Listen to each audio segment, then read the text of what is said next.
সুপ্রিয় শিক্ষার্থী বন্ধুরা, আশা করি তোমরা সকলে ভালো আছো।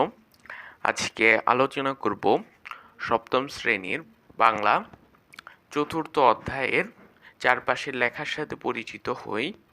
৬৫ পৃষ্ঠার এই ছবিকে কেন্দ্র করে করা কিছু প্রশ্নের সমাধান নিয়ে। দেখো, এই ছবিকে কেন্দ্র করে কিছু প্রশ্ন করা হয়েছে। এটি কি নামে পরিচিত? এই ছবির মধ্যে এই যে জিনিসগুলোকে বলা হয়েছে এটি কি নামে পরিচিত? এই তিনটি জিনিস, এগুলো কি নামে পরিচিত, এর ব্যবহার কি, এগুলো কেন ব্যবহার করা হয় জানতে চাওয়া হয়েছে। এছাড়াও জানতে চাওয়া হয়েছে এরকম নমুনা তুমি কি কোথাও দেখেছো, কোথায় দেখেছো, এই বিষয়টাও জানতে চাওয়া হয়েছে। মূলত এখানে তিনটি প্রশ্ন করা হয়েছে এই ছবিকে কেন্দ্র করে। চলো আমরা এই তিনটি প্রশ্নের নমুনা সমাধান দেখে নিই। যে সপ্তম শ্রেণী বাংলা ৬৫ পৃষ্ঠার সমাধান। ক নম্বর প্রশ্ন ছিল এটি কি নামে পরিচিত। আমরা যে একটু আগে যে ছবিটা দেখলাম সেই ছবিটা আসলে কি নামে পরিচিত?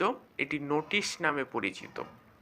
এই নোটিশ কেন ব্যবহার করা হয়, এটি কি কাজে লাগে, এর ব্যবহার কি, সেই বিষয়টা মূলত খ নাম্বার প্রশ্নে জানতে চাওয়া হয়েছে। এর ব্যবহার কি? উত্তর: সাধারণত অফিস আদালত ও স্কুল কলেজে নোটিশ ব্যবহৃত হয়।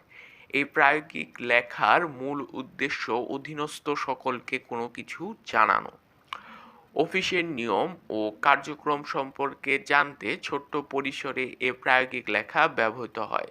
স্কুলে ভর্তি, ছুটি ঘোষণা, বেতন পরিশোধ, অনুষ্ঠান ইত্যাদি সম্পর্কে নির্দিষ্ট স্থানে নোটিশ দেওয়া হয়।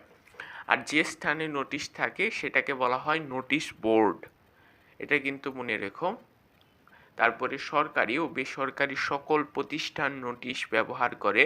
নোটিশে কোনো আবেগ, অনুভূতি স্থান পায় না, থাকে নিয়ম ও করণীয় সম্পর্কে নির্দেশ।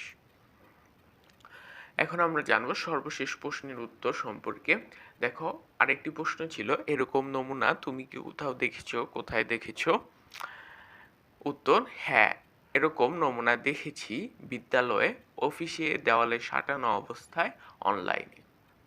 এটাই মূলত ছিল সেই ছবিকে কেন্দ্র করে করা তিনটি প্রশ্নের নমুনা সমাধান। তোমরা চাইলে এরকমভাবেও প্রশ্নগুলোর সমাধান লিখতে পারো, আবার নিজেদের মতো করেও বানিয়েও লিখতে পারো এখান থেকে ধারণা নিয়ে। আজকে ভিডিওটা এই পর্যন্তই ছিল। পরবর্তী ভিডিওতে আমরা ৬৬ পৃষ্ঠায় উল্লেখিত এই ছবিকে কেন্দ্র করে করা কিছু প্রশ্নের সমাধান নিয়ে আলোচনা করব। সেজন্য যারা আমাদের চ্যানেলটিকে এখনও সাবস্ক্রাইব করোনি, এরকম আরও ভিডিও দেখতে আমাদের চ্যানেলটিকে সাবস্ক্রাইব করে রাখো। আল্লাহ হাফেজ।